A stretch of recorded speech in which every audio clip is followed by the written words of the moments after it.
Channel Punjabi ਦੇਖ ਰਹੇ ਦਰਸ਼ਕਾਂ ਦਾ ਪ੍ਰੋਗਰਾਮ ਫਰੰਟ ਲਾਈਨ ਵਿੱਚ ਬਹੁਤ-ਬਹੁਤ ਸਵਾਗਤ। ਦੋਸਤੋ ਹਾਜ਼ਰ ਹਾਂ ਅੱਜ ਦੇ ਕੁਝ ਮੁੱਦੇ, ਕੁਝ ਕੈਨੇਡਾ ਦੀਆਂ ਖਬਰਾਂ ਤੁਹਾਡੇ ਨਾਲ ਸਾਂਝੀਆਂ ਕਰਨ ਦੇ ਲਈ।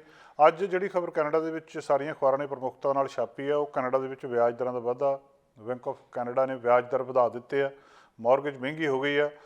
ਦੂਜਾ, ਘਰਾਂ ਦੀ ਮਾਰਕੀਟ ਫੇਰ ਚਰਚਾ ਦੇ ਵਿੱਚ ਆ ਕਿ ਹੁਣ ਇਹ ਦੇਖਿਆ ਜਾ ਰਿਹਾ ਕਿ ਅਸਲ ਦੇ ਵਿੱਚ ਘਰਾਂ ਦੀ ਮਾਰਕੀਟ ਦੇ ਵਿੱਚ ਘਰਾਂ ਦੀਆਂ ਕੀਮਤਾਂ ਵਧਾਉਣ ਲਈ ਜ਼ਿੰਮੇਵਾਰ ਕੌਣ ਆ। ਜਿਹੜੇ ਬਾਹਰਲੇ ਇੱਥੇ ਵਾਲੇ ਜਿਹੜੇ ਉਹ ਲੋਕ ਜਿਨ੍ਹਾਂ ਨੇ ਇੱਕ ਵਿਅਕਤੀ ਨੇ ਕਈ ਘਰ ਲਏ ਆ, ਇਹਦੇ ਬਾਰੇ ਗੱਲਬਾਤ ਕਰਾਂਗੇ। ਮੌਸਮ ਕੈਨੇਡਾ ਦੇ ਵਿੱਚ ਵਿਗੜਿਆ ਆ, ਅਮਰੀਕਾ ਦੇ ਵਿੱਚ ਵੀ ਬਹੁਤ ਥਾਵਾਂ ਦੇ ਉੱਤੇ ਅਨਐਕਸਪੈਕਟਡ ਜਿਹੜਾ ਹੋ ਰਿਹਾ ਉਹਦੇ ਬਾਰੇ ਗੱਲਬਾਤ ਕਰਾਂਗੇ। ਸਰੀ ਦੇ ਵਿੱਚ ਕੌਂਡੋ ਜਿਹੜੇ ਆ ਉਹ ਵਿਕ ਰਹੇ ਆ, ਮਲਟੀ ਸਟੋਰੀ ਬਿਲਡਿੰਗਸ ਲਗਭਗ ਇੱਕ ਦੋ ਦਿਨਾਂ ਦੇ ਵਿੱਚ ਹੀ ਜਦੋਂ ਓਪਨ ਕਰਦੇ ਆ ਉਹ ਪ੍ਰੀ ਸੇਲ ਹੋ ਰਹੀਆਂ, ਇਹਦੇ ਬਾਰੇ ਗੱਲਬਾਤ ਕਰਾਂਗੇ। ਪ੍ਰਧਾਨ ਮੰਤਰੀ ਅਲਬਰਟਾ ਦੇ ਵਿੱਚ ਪਹੁੰਚੇ, ਐਡਮਿੰਟਨ ਦੇ ਵਿੱਚ ਉਹਨਾਂ ਨੇ ਉੱਥੋਂ ਦੀ ਅਲਬਰਟਾ ਸਰਕਾਰ ਦੀ ਆਲੋਚਨਾ ਕੀਤੀ ਆ। ਇਹ ਕੀ ਮਾਮਲਾ, ਇਹਦੇ ਬਾਰੇ ਗੱਲਬਾਤ ਕਰਾਂਗੇ। ਇੰਟਰਨੈਸ਼ਨਲ ਟਰੈਵਲਰਸ ਨੂੰ ਭਾਵੇਂ ਟੈਸਟ ਤੋਂ ਛੋਟ ਦੇ ਦਿੱਤੀ ਗਈ, ਪਰ ਕੁਝ ਨਿਯਮਾਂ ਦਾ ਪਾਲਣਾ ਜ਼ਰੂਰੀ ਹੈ, ਇਹ ਵੀ ਗੱਲਬਾਤ ਤੁਹਾਡੇ ਨਾਲ ਸਾਂਝੀ ਕਰਾਂਗੇ। ਕੈਲਗਰੀ ਦੇ ਵਿੱਚ ਘਰ ਬਣਾਉਣ ਵਾਲੀ ਇੱਕ ਕੰਪਨੀ ਦੇ ਉੱਤੇ ਕਈ ਚਾਰਜ ਲੱਗੇ ਆ, ਅਤੇ ਬਰੈਂਪਟਨ ਦੇ ਵਿੱਚ ਇੱਕ ਕਾਰ ਚੋਰੀ ਤੋਂ ਬਚਾਅ ਕਰ ਲਿਆ ਬੰਦੇ ਨੇ, ਅਤੇ ਵਿੱਚ ਹੀ ਉਹਦਾ 8 ਮਹੀਨੇ ਦਾ ਬੱਚਾ ਸੀਗਾ। ਕੀ ਮਾਮਲਾ ਆ, ਇਹ ਵੀ ਤੁਹਾਡੇ ਨਾਲ ਗੱਲਬਾਤ ਸਾਂਝੀ ਕਰਾਂਗੇ। ਅੱਜ ਦੀ ਗੱਲ ਪ੍ਰਮੁੱਖ ਰੂਪ ਦੇ ਵਿੱਚ ਕੈਨੇਡਾ ਦੇ ਵਿੱਚ ਬੈਂਕ ਆਫ ਕੈਨੇਡਾ ਦੁਆਰਾ ਵਧਾਈਆਂ ਗਈਆਂ ਵਿਆਜ ਦਰਾਂ। ਪਿਛਲੇ ਕੁਝ ਸਮੇਂ ਤੋਂ ਲਗਾਤਾਰ ਚਰਚਾ ਹੋ ਰਹੀ ਸੀ ਕਿ ਕੈਨੇਡਾ ਦੇ ਵਿੱਚ ਇੰਟਰਸਟ ਰੇਟ ਵੱਧ ਜਾਣਾ, ਜਿਹੜਾ ਕਿ ਪਿਛਲੀ ਵਾਰ 0.25% ਵੱਧ ਵੀ ਗਿਆ ਸੀ, ਅਤੇ ਐਤਕੀ ਪਹਿਲੀ ਵਾਰ ਹੋਇਆ ਕਿ 0.50 ਕੈਨੇਡਾ ਦੇ ਵਿੱਚ ਜਿਹੜਾ ਬੈਂਚਮਾਰਕ ਇੰਟਰਸਟ ਰੇਟ ਆ ਉਹ ਵਧਿਆ। ਔਰ ਲੰਬੇ ਸਮੇਂ ਬਾਅਦ ਇਹ ਦੇਖਣ ਨੂੰ ਮਿਲਿਆ, ਲਗਭਗ 20-22 ਸਾਲ ਬਾਅਦ ਪਹਿਲੀ ਵਾਰ ਆ ਕਿ ਇੰਨਾ ਇਕੱਠਾ ਵਿਆਜ ਕੈਨੇਡਾ ਦੇ ਵਿੱਚ ਵਧਿਆ ਹੋਵੇ। ਅੱਜ ਬੁੱਧਵਾਰ ਨੂੰ ਜਦੋਂ ਇਹ ਅਨਾਊਂਸਮੈਂਟ ਹੋਈ ਆ ਤਾਂ ਪਹਿਲੀ ਵਾਰ ਇਹ ਹੋਇਆ ਕਿ 0.25 ਤੋਂ ਜ਼ਿਆਦਾ ਬੈਂਕ ਆਫ ਕੈਨੇਡਾ ਨੇ 2 ਦਹਾਕਿਆਂ ਦੇ ਵਿੱਚ ਵਿਆਜ ਵਧਾਇਆ ਹੋਵੇ। ਸੈਂਟਰਲ ਬੈਂਕ ਕੀ ਓਵਰਨਾਈਟ ਰੇਟ ਇਸ ਵੇਲੇ 1% ਦੇ ਉੱਤੇ ਪਹੁੰਚ ਗਿਆ। ਇਹ ਦੂਜੀ ਵਾਰੀ ਆ 2022 ਦੇ ਵਿੱਚ ਜਦੋਂ ਇੰਟਰਸਟ ਰੇਟ ਵਧੇ ਆ। ਬੈਂਕ ਆਫ ਕੈਨੇਡਾ ਨੇ ਪਹਿਲਾਂ 25 ਬੇਸਿਸ ਪੁਆਇੰਟਸ ਮਾਰਚ ਦੇ ਵਿੱਚ ਵਧਾਏ ਸੀਗੇ, ਅਤੇ ਹੁਣ ਕਿਉਂਕਿ ਮਹਿੰਗਾਈ ਬਹੁਤ ਵੱਧ ਰਹੀ ਆ, ਉਹਨੂੰ ਕੰਟਰੋਲ ਕਰਨ ਦੇ ਲਈ ਬੈਂਕ ਆਫ ਕੈਨੇਡਾ ਆਪਣੀਆਂ ਵਿਆਜ ਦਰਾਂ ਵਧਾ ਰਹੀ ਆ। ਜਦੋਂ ਕੋਵਿਡ ਸ਼ੁਰੂ ਹੋਇਆ ਸੀ ਉਸ ਵੇਲੇ ਇੰਨੇ ਜ਼ਿਆਦਾ ਥੱਲੇ ਜਿਹੜੇ ਇੰਟਰਸਟ ਰੇਟ ਸੀਗੇ ਆ ਗਏ ਸੀ ਕਿ ਹਿਸਟੋਰੀਕਲੀ ਲੋ ਹੋ ਗਏ ਸੀ, ਜਿਹੜੇ ਪਹਿਲਾਂ ਕਦੇ ਨਹੀਂ ਹੋਏ ਸੀ। ਉਹ ਹੋਣ ਦੇ ਕਾਰਨ ਬਹੁਤੇ ਲੋਕਾਂ ਨੇ ਘਰਾਂ ਦੀ ਮਾਰਕੀਟ ਦੇ ਵਿੱਚ ਇਨਵੈਸਟ ਕਰਨਾ ਸ਼ੁਰੂ ਕਰ ਦਿੱਤਾ, ਘਰ ਖਰੀਦਣੇ ਸ਼ੁਰੂ ਕਰ ਦਿੱਤੇ, ਜਿਹਦੇ ਨਾਲ ਮੰਨਿਆ ਜਾਂਦਾ ਕਿ ਘਰਾਂ ਦੀ ਵਿਕਰੀ ਤੇਜ਼ ਹੋ ਗਈ, ਘਰਾਂ ਦੀਆਂ ਕੀਮਤਾਂ ਵਧਣ ਲੱਗ ਪਈਆਂ। ਹੁਣ ਜਦੋਂ ਉਹਦੇ ਤੋਂ ਬਾਅਦ ਹੌਲੀ ਹੌਲੀ ਮਾਰਕੀਟ ਠੀਕ ਠਾਕ ਹੋ ਰਹੀ ਹੈ, ਇਕੋਨਮੀ ਠੀਕ ਠਾਕ ਹੋ ਰਹੀ ਹੈ, ਬੈਂਕ ਆਫ ਕੈਨੇਡਾ ਇਨਫਲੇਸ਼ਨ ਨੂੰ ਕੰਟਰੋਲ ਕਰਨ ਦੇ ਲਈ, ਮਹਿੰਗਾਈ ਨੂੰ ਕੰਟਰੋਲ ਕਰਨ ਦੇ ਲਈ ਵਿਆਜ ਦਰਾਂ ਵਧਾ ਰਹੀ ਆ। ਪਹਿਲਾਂ ਘਟਾਈਆਂ ਗਈਆਂ ਸੀ ਤਾਂ ਕਿ ਕਿਉਂਕਿ ਲੋਕਾਂ ਦੀ ਇਨਕਮ ਬੰਦ ਹੋ ਚੁੱਕੀ ਆ, ਸਾਰਾ ਕੁਝ ਰੁਕ ਗਿਆ ਆ, ਲੋਕ ਜ਼ਿਆਦਾ ਲੋਨ ਲੈ ਕੇ ਜ਼ਿਆਦਾ ਸਪੈਂਡ ਕਰਨ, ਇਕੋਨਮੀ ਚੱਲਦੀ ਰਹੇ। ਹੁਣ ਲੋਕ ਜ਼ਿਆਦਾ ਸਪੈਂਡ ਕਰ ਰਹੇ ਨੇ, ਉਹਨੂੰ ਰੋਕਣ ਦੇ ਲਈ, ਮਹਿੰਗਾਈ ਨੂੰ ਰੋਕਣ ਦੇ ਲਈ ਵਿਆਜ ਦਰ ਵਧਾਈ ਜਾ ਰਹੀ ਹੈ, ਜਿਹਦਾ ਅਸਰ ਸਾਰਿਆਂ ਦੇ ਉੱਤੇ ਜਿਹੜਾ ਕਿਸੇ ਨਾ ਕਿਸੇ ਰੂਪ ਦੇ ਵਿੱਚ ਇਸ ਵਿਆਜ ਦਰ ਵਧਣ ਦਾ ਪੈਣਾ ਹੈ। ਸੋ ਅਜੇ ਵੀ ਇਹ ਆਸ ਕੀਤੀ ਜਾ ਰਹੀ ਹੈ ਕਿ ਆਉਣ ਵਾਲੇ ਸਮੇਂ ਦੇ ਵਿੱਚ ਇਹ ਵਿਆਜ ਦਰਾਂ ਹੋਰ ਵਧਣਗੀਆਂ। ਅਮਰੀਕਾ ਦੇ ਵਿੱਚ 5% ਦੇ ਨੇੜੇ ਵਿਆਜ ਪਹੁੰਚ ਚੁੱਕਿਆ ਹੈ ਇਸ ਵੇਲੇ, ਅਤੇ ਕੈਨੇਡਾ ਦੇ ਵਿੱਚ ਵੀ ਇਹੀ ਆਸ ਕੀਤੀ ਜਾ ਰਹੀ ਆ ਕਿ ਆਉਣ ਵਾਲੇ ਸਮੇਂ ਦੇ ਵਿੱਚ ਐਸੇ ਤਰੀਕੇ ਨਾਲ ਵੱਧਦਾ ਉੱਪਰ ਨੂੰ ਚਲਿਆ ਜਾਣਾ ਆ, ਅਤੇ ਇਹ ਕਿਹਾ ਜਾ ਰਿਹਾ ਕਿ ਅਸੀਂ ਹੋਰ ਇਹਦੇ ਨੋਰਮਲ ਵਿਆਜ ਦਰਾਂ ਦੀ ਉਡੀਕ ਕਰੀਏ। ਬੈਂਕ ਆਫ ਕੈਨੇਡਾ ਦੇ ਗਵਰਨਰ ਨੇ ਟਿਕ ਮੈਕਲੇਮ, ਉਹਨਾਂ ਨੇ ਕਿਹਾ ਕਿ ਕੈਨੇਡਾ 'ਚ ਰਹਿਣ ਵਾਲਿਆਂ ਨੂੰ ਇਸ ਗੱਲ ਦੀ ਐਕਸਪੈਕਟ ਕਰਨਾ ਚਾਹੀਦਾ ਕਿ ਨੋਰਮਲ ਲੈਵਲ ਵੱਲੋਂ ਅਸੀਂ ਜਾਵਾਂਗੇ। ਨੋਰਮਲ ਲੈਵਲ ਤੋਂ ਉਹਨਾਂ ਦਾ ਕੀ ਭਾਵ ਆ ਕਿ ਜਿਹੜਾ ਨਿਊਟਰਲ ਰੇਟਸ ਆਫ ਇੰਟਰਸਟ ਹੈਗੇ ਆ, ਕਿ ਜਿਹੜੇ ਨਾ ਕਿਸੇ ਇਕੋਨਮੀ ਦੇ ਵਿੱਚ ਉਹਨੂੰ ਸਟਿਮੂਲੇਟ ਕਰਦੇ ਆ ਨਾ ਵੇਕ ਕਰਦੇ ਆ, ਉਹਦੇ ਨਿਊਟਰਲ ਰੇਟਸ ਵੱਲੋਂ, ਮਤਲਬ ਕਿ ਹੋਰ ਅਜੇ ਉੱਪਰ ਜਾਣਗੇ ਤਾਂ ਇਹ ਨੋਰਮਲ ਹੋਣਗੇ। ਇਸ ਗੱਲ ਦੀ ਪਹਿਲਾਂ ਵੀ ਆਸ ਸੀਗੀ, ਅਤੇ ਆਸ ਦੇ ਮੁਤਾਬਕ ਹੀ ਇਹ ਸਾਰਾ ਕੁਝ ਹੋ ਰਿਹਾ ਆ।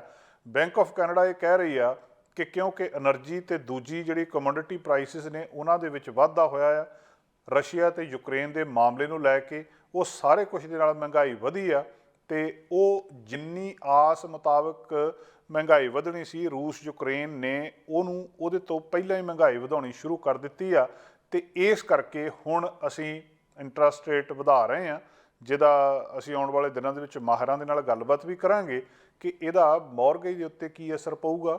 ਘਰਾਂ ਦੀ ਮੌਰਗੇਜ ਕੁਦਰਤੀ ਤੌਰ ਦੇ ਉੱਤੇ ਜਿਹੜੀ ਫਿਕਸਡ ਨਹੀਂ ਆ ਉਹ ਮਹਿੰਗੀ ਹੋਊਗੀ, ਵਿਆਜ ਦਰਾਂ ਵਧਣ ਦੇ ਨਾਲ ਉਹਦੇ ਉੱਤੇ ਅਸਰ ਪਊਗਾ ਤੇ ਅਜੇ ਹੋਰ ਇਹਦੀ ਆਸ ਕੀਤੀ ਜਾ ਰਹੀ ਹੈ ਕਿ ਆਉਣ ਵਾਲੇ ਸਮੇਂ ਦੇ ਵਿੱਚ ਹੋਰ ਜ਼ਿਆਦਾ ਵਿਆਜ ਵਧਣਗੇ ਤੇ ਅੱਜ ਜਿਹੜਾ 50 ਬੇਸਿਸ ਪੁਆਇੰਟ ਹਾਈਕ ਹੋਇਆ ਆ, ਇਹ ਬਹੁਤ ਸਾਰੇ ਇਕੋਨੋਮਿਸਟ ਇਹਦੇ ਬਾਰੇ ਪਹਿਲਾਂ ਹੀ ਆਸ ਕਰ ਰਹੇ ਸੀ। ਜਦੋਂ ਇਹਦੇ ਤੋਂ ਪਹਿਲਾਂ 0.25% ਜਿਹੜਾ ਵਿਆਜ ਵਧਾਇਆ ਸੀ, ਉਸ ਵੇਲੇ ਇਕੋਨੋਮਿਸਟ ਨੇ ਬਹੁਤ ਸਾਰਿਆਂ ਨੇ ਜਿਹੜੇ ਅਰਥ ਸ਼ਾਸਤਰੀ ਸੀ ਕਿਹਾ ਸੀ ਕਿ ਬੈਂਕ ਆਫ ਕੈਨੇਡਾ ਨੂੰ ਇਹ ਕੁਆਟਰ ਨਹੀਂ, ਇਹ 0.5% ਵਧਾਉਣਾ ਚਾਹੀਦਾ, ਪਰ ਵਧਿਆ ਕੁਆਟਰ ਸੀ। ਉਹਦੇ ਤੋਂ ਪਹਿਲਾਂ ਜਦੋਂ ਇਹਨਾਂ ਨੇ ਕੁਝ ਵੀ ਨਹੀਂ ਸੀ ਕੀਤਾ, ਓਨਾ ਹੀ ਰੱਖਿਆ ਸੀ ਬੈਂਕ ਆਫ ਕੈਨੇਡਾ ਨੇ, ਉਦੋਂ ਵੀ ਅਰਥ ਸ਼ਾਸਤਰੀ ਕਹਿ ਰਹੇ ਸੀ ਕਿ ਇੰਟਰਸਟ ਰੇਟ ਵਧਾਉਣਾ ਚਾਹੀਦਾ ਸੀ। ਤੇ ਹੁਣ ਥੋੜ੍ਹੀ ਜਿਹੀ ਅਰਥ ਸ਼ਾਸਤਰੀ ਵੀ ਸੰਤੁਸ਼ਟ ਨੇ ਇਸ ਗੱਲ ਤੋਂ ਕਿ ਇੰਨੇ ਵਾਧੇ ਦੇ ਨਾਲ ਜਿਹੜਾ ਮਾਰਕੀਟ ਕੰਟਰੋਲ ਦੇ ਵਿੱਚ ਆ ਜੂਗੀ। ਹੋ ਸਕਦਾ ਇਹਦਾ ਅਸਰ ਘਰਾਂ ਦੀ ਮਾਰਕੀਟ ਦੇ ਉੱਤੇ ਵੀ ਪਵੇ। ਲਾਸਟ ਟਾਈਮ ਮਈ 2000 ਦੇ ਵਿੱਚ 0.5 ਜਾਂ 50 ਬੇਸਿਸ ਪੁਆਇੰਟ ਜਿਹੜਾ ਇਹ ਵਧਾਇਆ ਗਿਆ ਸੀ, ਉਹਦੇ ਤੋਂ ਬਾਅਦ 22 ਸਾਲ ਬਾਅਦ ਹੁਣ ਦੁਬਾਰਾ ਫਿਰ 0.25 ਤੋਂ ਜ਼ਿਆਦਾ ਵਾਧਾ ਕੀਤਾ ਜਾਂਦਾ ਆ, ਕੁਆਟਰ ਕਰਕੇ 0.25, ਫਿਰ ਜਦੋਂ ਅਗਲੀ ਵਾਰੀ ਵਧਾਇਆ ਜਾਂਦਾ ਫਿਰ 0.25। ਮਈ 2000 ਤੋਂ ਬਾਅਦ ਪਹਿਲੀ ਵਾਰੀ ਇਹ ਵਾਪਰਿਆ ਕਿ ਇਹ ਵਾਧਾ ਇਕੱਠਾ ਹੀ 50 ਬੇਸਿਸ ਪੁਆਇੰਟ ਕੀਤਾ ਗਿਆ। ਇਸ ਚੀਜ਼ ਨੇ ਕੈਨੇਡਾ ਦੀ ਇਕੋਨਮੀ ਨੂੰ, ਮਹਿੰਗਾਈ ਨੂੰ, ਕਿੰਨਾ ਬੰਦਾ ਸਪੈਂਡ ਕਰ ਸਕਦਾ, ਇਹਨਾਂ ਸਾਰੀਆਂ ਚੀਜ਼ਾਂ ਦੇ ਉੱਤੇ ਆਉਣ ਵਾਲੇ ਦਿਨਾਂ ਦੇ ਵਿੱਚ ਅਸਰ ਪਾਉਣਾ ਤੇ ਇੰਟਰਸਟ ਰੇਟ ਅਜੇ ਹੋਰ ਵੀ ਉੱਪਰ ਜਾਣਗੇ, ਇਹ ਭਵਿੱਖਬਾਣੀ ਅਰਥ ਸ਼ਾਸਤਰੀ ਕਰ ਰਹੇ ਨੇ। ਘਰਾਂ ਦੀ ਮਾਰਕੀਟ ਫੇਰ ਚਰਚਾ ਦੇ ਵਿੱਚ ਆ। ਡਾਟਾ ਸਾਹਮਣੇ ਆ ਰਿਹਾ, ਸਟੈਟਿਸਟਿਕਸ ਕੈਨੇਡਾ ਦਾ ਡਾਟਾ ਸ਼ੋਅ ਕਰ ਰਿਹਾ ਕਿ ਜਿਹੜੇ ਇੱਕ ਤਾਂ ਉਹ ਲੋਕ ਨੇ ਜਿਨ੍ਹਾਂ ਕੋਲੇ ਘਰ ਹੈ ਹੀ ਨਹੀਂ, ਮਤਲਬ ਉਹ ਘਰ ਲੈਣਾ ਚਾਹੁੰਦੇ ਆ, ਜਿਹੜੇ ਫਸਟ ਟਾਈਮ ਹੋਮ ਬਾਇਰ ਆ, ਉਹ ਮਾਰਕੀਟ ਤੋਂ ਬਾਹਰ ਬੈਠੇ ਆ, ਮਾਰਕੀਟ ਦੇ ਅੰਦਰ ਜਾਣਾ ਚਾਹੁੰਦੇ ਆ, ਘਰ ਲੈਣਾ ਚਾਹੁੰਦੇ, ਉਹਨਾਂ ਦੇ ਲਈ ਘਰ ਲੈਣਾ ਦਿਨੋਂ ਦਿਨ ਔਖਾ ਹੋ ਰਿਹਾ। ਦੂਜੇ ਪਾਸੇ ਕੁਛ ਉਹ ਲੋਕ ਨੇ ਜਿਨ੍ਹਾਂ ਕੋਲ ਇੱਕ ਘਰ ਰਹਿਣ ਲਈ ਹੈਗਾ ਤੇ ਉਹਨਾਂ ਨੇ ਹੋਰ ਕਿੰਨੇ ਹੀ ਘਰ ਲਏ ਆ ਜਿਨ੍ਹਾਂ ਦਾ ਉਹਨਾਂ ਨੂੰ ਰੈਂਟ ਆ ਰਿਹਾ ਜਾਂ ਉਹਨਾਂ ਨੇ ਇਨਵੈਸਟਮੈਂਟ ਪ੍ਰੋਪਰਟੀ ਵਜੋਂ ਰੱਖਿਆ। ਸੋ ਇੱਕ ਵਿਅਕਤੀ ਕੋਲ 8 ਘਰ ਨੇ, ਇੱਕ ਵਿਅਕਤੀ ਕੋਲ ਇੱਕ ਵੀ ਘਰ ਨਹੀਂ ਆ। ਇਹ ਡਾਟਾ ਬਹੁਤ ਦਿਲਚਸਪ ਆ ਤੇ ਨੇ ਕਈ ਹੈਰਾਨੀਜਨਕ ਖੁਲਾਸੇ ਸਾਹਮਣੇ ਕੀਤੇ ਆ। ਸਟੈਟਿਸਟਿਕਸ ਕੈਨੇਡਾ ਦੀ ਰਿਪੋਰਟ ਆ ਜਿਹੜੀ, ਉਹ ਦੱਸਦੀ ਆ ਕਿ ਜਿਹੜੀ ਮਲਟੀ ਪ੍ਰੋਪਰਟੀ ਓਨਰ ਨੇ ਉਹ 29 ਤੋਂ ਲੈ ਕੇ 41% ਤੱਕ ਹਾਊਸਿੰਗ ਸਟਾਕ ontario, BC ਤੇ ਨੋਵਾ ਸਕੋਸ਼ੀਆ ਦੇ ਵਿੱਚ ਜਾਂ ਉਹਨਾਂ ਕੋਲ ਹੈਗਾ ਆ 2019 ਤੋਂ 2020 ਦੇ ਵਿੱਚ। ਮਤਲਬ ਜਿੰਨਾ ਘਰ ਆ ਉਹਨਾਂ ਚੋਂ 41% ਤੱਕ ਉਹ ਲੋਕ ਨੇ ਜਿਨ੍ਹਾਂ ਦੇ ਕੋਲ ਕਿੰਨੇ ਘਰ ਨੇ। ਮਤਲਬ ਟੋਟਲ ਜਿਹੜੇ ਘਰ ਨੇ ਉਹਨਾਂ ਦੇ ਵਿੱਚੋਂ 41% ਦੇ ਮਾਲਕ ਉਹ ਆ, ਜਿਹੜਾ ਕਿ ਆਪਣੇ ਆਪ ਦੇ ਵਿੱਚ ਬਹੁਤ ਵੱਡਾ ਇੱਕ ਅੰਕੜਾ ਆ। ਤੇ ਬਹੁਤ ਸਾਰੇ ਸਵਾਲ ਪੈਦਾ ਹੁੰਦੇ ਕਿ ਘਰਾਂ ਦੀ ਮਾਰਕੀਟ ਨੂੰ ਕੰਟਰੋਲ ਕਰਨ ਦੇ ਲਈ ਕਾਬੂ ਕਿਹਨਾਂ ਦੇ ਉੱਤੇ ਪਾਉਣਾ ਚਾਹੀਦਾ, ਜਾਂ ਇਹ ਲੋਕਾਂ ਦੀ ਅਫੋਰਡੇਬਿਲਟੀ ਕਿੱਥੇ ਹੋ ਸਕਦੀ ਹੈ। ਹਾਲਾਂਕਿ ਇਹਦੇ ਵਿੱਚ ਕੋਈ ਗੈਰ ਕਾਨੂੰਨੀ ਜਾਂ ਕੋਈ ਗਲਤ ਚੀਜ਼ ਨਹੀਂ ਆ, ਪਰ ਫਿਰ ਵੀ ਜਿਹੜੇ ਅੰਕੜੇ ਨੇ ਉਹ ਬਹੁਤ ਕੁਝ ਦੱਸ ਰਹੇ ਨੇ। Data connecting housing statistic programme ਦੇ ਬਾਅਦ ਜਦੋਂ ਸਾਹਮਣੇ ਆਇਆ ਕਿ ਜਿਹੜੀ ਰੈਜ਼ੀਡੈਂਸ਼ੀਅਲ ਤੇ ਰੀਕ੍ਰੀਏਸ਼ਨਲ ਹੋਲਡਿੰਗਸ ਆ, ਉਹਦੇ ਵਿੱਚ ਜਿਹੜੇ ਮਲਟੀਪਲ ਪ੍ਰੋਪਰਟੀ ਓਨਰਸ਼ਿਪ ਆ, ਮਤਲਬ ਬਹੁਤ ਸਾਰੀਆਂ ਪ੍ਰੋਪਰਟੀਜ਼ ਇੱਕ ਬੰਦੇ ਕੋਲ ਆ, ਉਹ ਨੋਵਾ ਸਕੋਸ਼ੀਆ ਦੇ ਵਿੱਚ 41% ਆ। ਹਾਊਸਿੰਗ ਸਟਾਕ ਦਾ 41% ਉਹਨਾਂ ਲੋਕਾਂ ਕੋਲ ਆ ਜਿਨ੍ਹਾਂ ਕੋਲ ਇੱਕ ਤੋਂ ਜ਼ਿਆਦਾ ਪ੍ਰਾਪਰਟੀਆਂ ਆ। ਨਿਊ ਬਰੰਸਵਿਕ ਦੇ ਵਿੱਚ 39% ਆ, 31% ontario ਦੇ ਵਿੱਚ ਆ ਤੇ 29% ਬ੍ਰਿਟਿਸ਼ ਕੋਲੰਬੀਆ ਦੇ ਵਿੱਚ ਆ। ontario ਤੇ ਬ੍ਰਿਟਿਸ਼ ਕੋਲੰਬੀਆ, ਇਹਨਾਂ ਦੋਵਾਂ ਥਾਵਾਂ ਦੇ ਉੱਤੇ ਘਰਾਂ ਦੀ ਮਾਰਕੀਟ ਬਹੁਤ ਚਰਚਾ ਦੇ ਵਿੱਚ ਰਹਿੰਦੀ ਆ। ਦੂਜੇ ਪਾਸੇ ਇਹਨੂੰ ਜੇਕਰ ਅੰਕੜੇ ਨੂੰ ਦੂਜੇ ਤਰ੍ਹਾਂ ਦੇਖਿਆ ਜਾਂਦਾ ਤਾਂ ਜਿਹੜੇ ਮਲਟੀਪਲ ਪ੍ਰੋਪਰਟੀ ਓਨਰਸ ਨੇ, ਭਾਵ ਉਹ ਬੰਦੇ ਜਿਨ੍ਹਾਂ ਦੇ ਕੋਲ ਕਈ ਪ੍ਰਾਪਰਟੀਆਂ ਨੇ, ਕਈ ਘਰ ਹੈਗੇ ਨੇ, ਉਹ 22% ਟੋਟਲ ਓਨਰ ਦਾ ਬਣਦੇ ਨੇ ਨੋਵਾ ਸਕੋਸ਼ੀਆ ਦੇ ਵਿੱਚ, 20% ਨਿਊ ਬਰੰਸਵਿਕ ਦੇ ਵਿੱਚ, 16% ontario ਦੇ ਵਿੱਚ ਤੇ 15% ਬ੍ਰਿਟਿਸ਼ ਕੋਲੰਬੀਆ ਦੇ ਵਿੱਚ।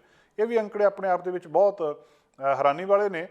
ਬਿਜ਼ਨਸ, ਗਵਰਨਮੈਂਟ ਜਾਂ ਦੂਜੀਆਂ ਜਿਹੜੀਆਂ ਐਂਟਾਈਟੀਜ਼ ਹੈਗੀਆਂ ਨੇ, ਉਹ 7.6% ontario ਦੇ ਵਿੱਚ ਪ੍ਰਾਪਰਟੀ ਸਟਾਕ ਆ ਤੇ 10% ਬ੍ਰਿਟਿਸ਼ ਕੋਲੰਬੀਆ ਦੇ ਵਿੱਚ ਇਹਦੇ 'ਚ ਬਿਜ਼ਨਸ ਵਾਲੇ ਨੇ, ਸਰਕਾਰ ਆ ਜਾਂ ਹੋਰ ਜਿਹੜੇ ਕੁਛ ਹੋਰ ਨੰਬਰ ਹੈਗੇ ਨੇ।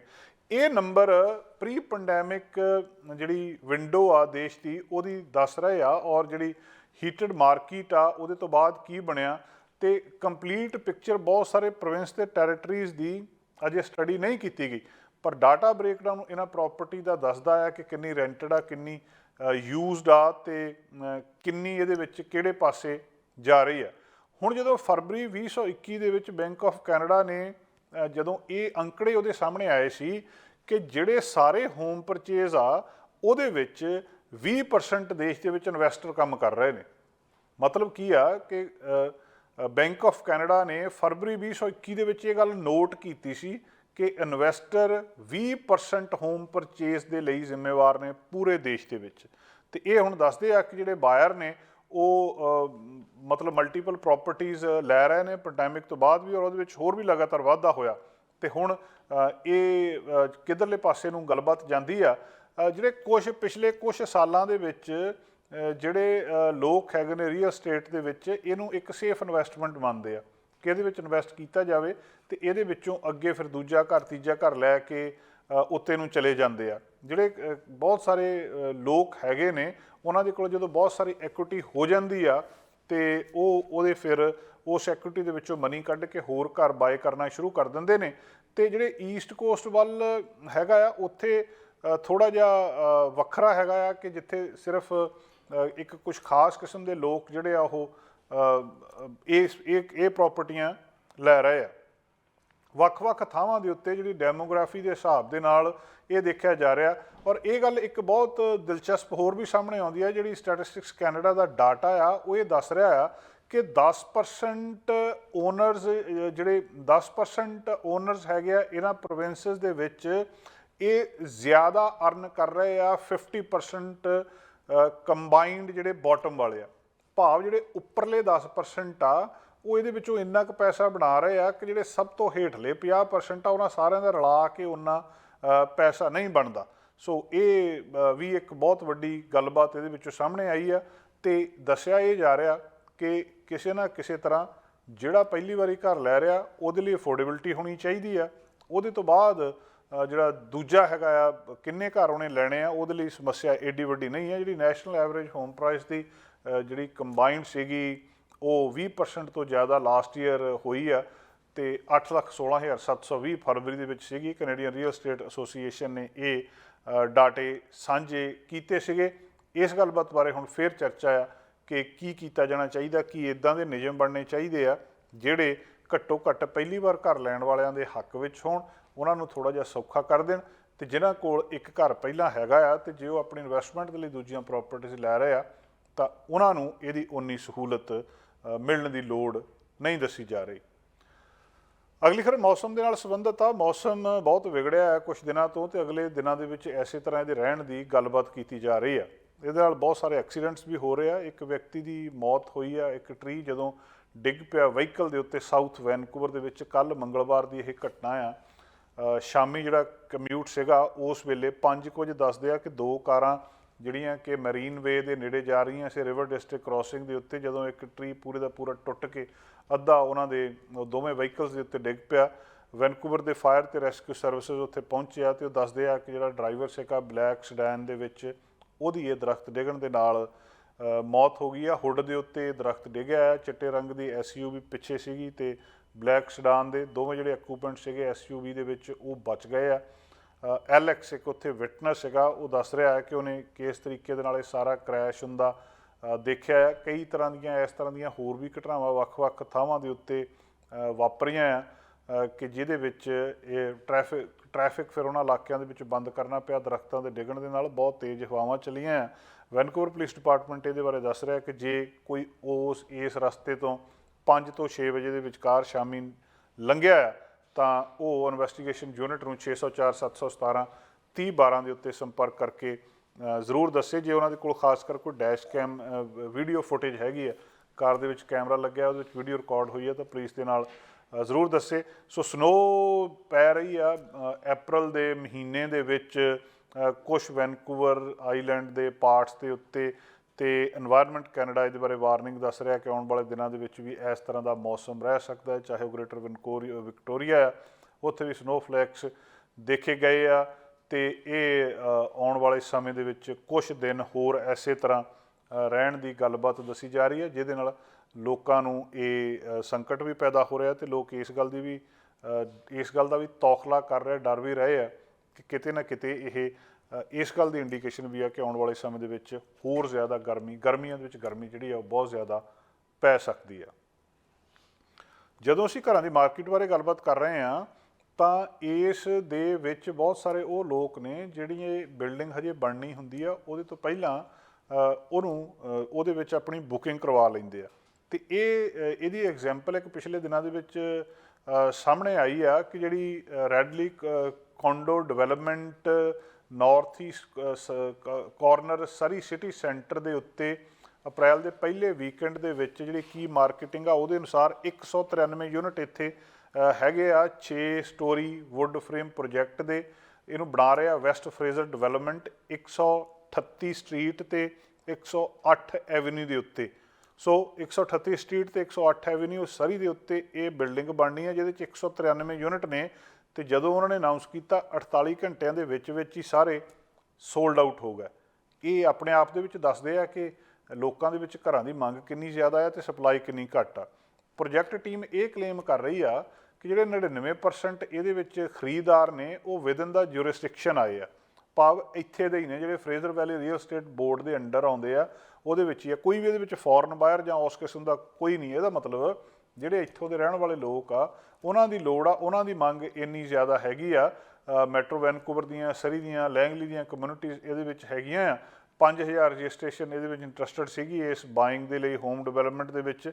ਤੇ ਇਹ ਪ੍ਰੋਜੈਕਟ ਹਜੇ ਸ਼ੁਰੂ ਹੋ ਗਿਆ ਤੇ ਇਹਨੇ 2024 ਦੇ ਵਿੱਚ ਹਜੇ ਇਹਦੇ ਪੂਰੇ ਹੋਣ ਦੀ ਆਸ ਕੀਤੀ ਜਾ ਰਹੀ ਆ।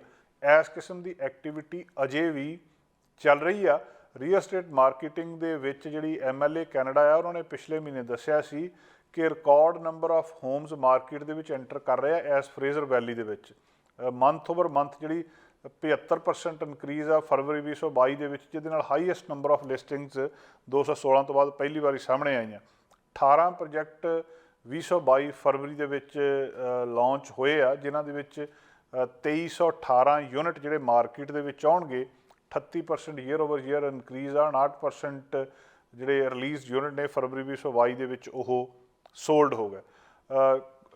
ਹੋਰ ਵੀ ਉੱਥੇ ਜਿਹੜੀਆਂ ਬਿਲਡਿੰਗ ਕੰਪਨੀਜ਼ ਹੈਗੀਆਂ ਜਿਹੜੀਆਂ ਪਰਟੀਕੂਲਰਲੀ ਐਕਟਿਵ ਨੇ ਪ੍ਰੀ ਸੇਲਸ ਦੇ ਵਿੱਚ, ਉਹ ਵੀ ਦੱਸ ਰਹੀਆਂ ਕਿ 55% ਜਿਹੜੀ ਇਨਵੈਂਟਰੀ ਆ ਫਰਵਰੀ 2022 ਦੇ ਵਿੱਚ ਜਿਹੜੀ ਅਬਜ਼ੋਰਪਸ਼ਨ ਆ ਉਹ 70% ਤੇ ਚਲੇਗੀ। ਤੇ ਪਹਿਲਾ ਟਾਵਰ ਜਿਹਦਾ ਨਾਂ ਆਸਪੈਕਟ ਦੱਸਿਆ ਜਾ ਰਿਹਾ ਬੋਸਾ ਪ੍ਰੋਪਰਟੀ ਪਾਰਕਵੇ ਪ੍ਰੋਜੈਕਟ ਆ ਸਰੀ ਸਿਟੀ ਸੈਂਟਰ ਦੇ ਵਿੱਚ 88% ਸੋਲਡ ਹੋ ਗਿਆ। ਉਹ 362 ਦੇ 62 ਯੂਨਿਟ 51 ਸਟੋਰੀ ਟਾਵਰ ਇਹ ਬਣਨਾ ਆ 1 ਮਹੀਨੇ ਦੇ ਬਾਅਦ, ਜਦੋਂ ਉਹਨਾਂ ਨੇ ਫਰਵਰੀ 11 ਨੂੰ ਇਸ ਸਾਲ 2022 ਦੇ ਵਿੱਚ ਲਾਂਚ ਕੀਤਾ ਆ। ਤੇ ਉੱਥੇ ਜਿਹੜਾ ਐਵਰੇਜ ਪ੍ਰਾਈਸ ਹੈਗਾ ਆ ਉਹ ਸਕੁਅਰ ਫੁੱਟ ਦਾ $1100 ਦੱਸਿਆ ਜਾ ਰਿਹਾ ਹੈ। ਸੋ ਜਿਹੜੇ ਸਿਰਫ ਜਿਹੜੇ ਸਿੰਗਲ ਫੈਮਿਲੀ ਡਿਟੈਚਡ ਹੋਮ ਆ, ਲੋਕਾਂ ਦੀ ਦਿਲਚਸਪੀ ਉਹਨਾਂ ਵਿੱਚ ਹੀ ਨਹੀਂ। ਜਿਹੜੀਆਂ 50-50 ਮੰਜ਼ਲਾ ਬਿਲਡਿੰਗਾਂ ਬਣ ਰਹੀਆਂ ਆ ਉਹਨਾਂ ਦੇ ਵਿੱਚ ਯੂਨਿਟਸ ਲੱਭ ਨਹੀਂ ਰਹੇ ਲੋਕਾਂ ਨੂੰ। ਇਸ ਕਿਸਮ ਦੀ ਸਥਿਤੀ ਇਸ ਵੇਲੇ ਇੱਥੇ ਆਈ ਆ। ਤੇ ਇਹ ਵੀ ਐਂਟੀਸਪੇਟ ਕੀਤਾ ਜਾ ਰਿਹਾ ਕਿ ਜਿਹੜਾ $1100 ਪਰ ਸਕੁਅਰ ਫੁੱਟ ਇਸ ਵੇਲੇ ਵਿਕ ਰਿਹਾ, $1200 ਸਕੁਅਰ ਫੁੱਟ ਹੋ ਜਾਣਾ ਆ ਇੱਥੇ ਐਸੇ ਸਾਲ ਦੇ ਵਿੱਚ। ਸੋ ਇਹ ਇੱਕ ਜਿਹੜੀ ਖਬਰਾਂ ਕਿ ਸਰੀ ਦੇ ਵਿੱਚ 138 ਤੇ 108 ਦੇ ਉੱਤੇ ਬਣਨ ਵਾਲੀ ਜਿਹੜੀ ਬਿਲਡਿੰਗ ਆ ਜਿਹਨੇ 2024 ਦੇ ਵਿੱਚ ਹਜੇ ਪੂਰੀ ਹੋਣਾ ਆ, ਉਹਦੇ ਵਿੱਚ 48 ਘੰਟਿਆਂ ਦੇ ਵਿੱਚ ਸਾਰੇ ਦੇ ਸਾਰੇ ਯੂਨਿਟ ਵਿਕ ਗਏ।